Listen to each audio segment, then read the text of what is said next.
nange adino ko ɓooyi yimɓe ko adino ko gila ko ɓooyi yimɓe ndewanno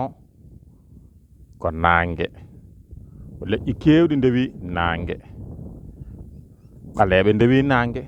fulɓe sarakulleɓe seereraɓe ɓe ko wonɓe hirnange ha woɗɓe wonɓe funnange taw ko ɓaleɓe ndewino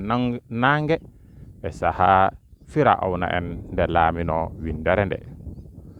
kono wona kamɓe tan ndawno nange leƴƴi tubakoɓe e raneɓe woɗɓe ndewi nange ko wayno pharisien on sa wiyeteno ko suumari ɓenne ndewino nange ɓe mbiyete Géowastre caggal de ɓe ndewi nange duuɓi tubakoɓe kañumne on jamanu ne nde Grèce antique e Rome kadi wodno nde ha tengte Grèce on saha kadi ɓe ndewino nange Allah nange o ɓe mbi ɗum Apollon ɓaleɓe ga mbino nange nge ko Ra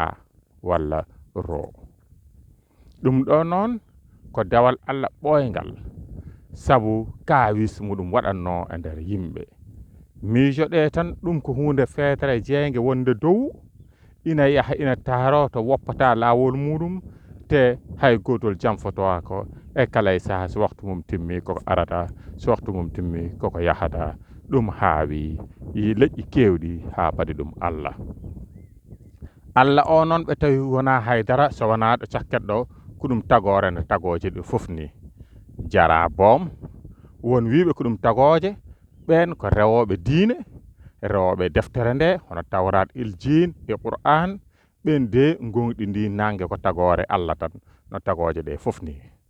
kono noon ɓe gandanɗa gonɗinani dewal Allah hay gotol mbi nange wona tagore nange ko feetere tan hoodere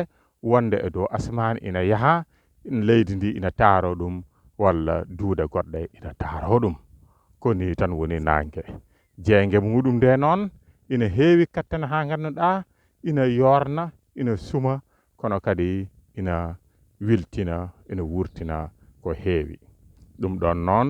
ko nange woniri ni e dow asman he ɓeye mbi ala wona asman wona kammu ko ɗum weeyo ɓolo woni toon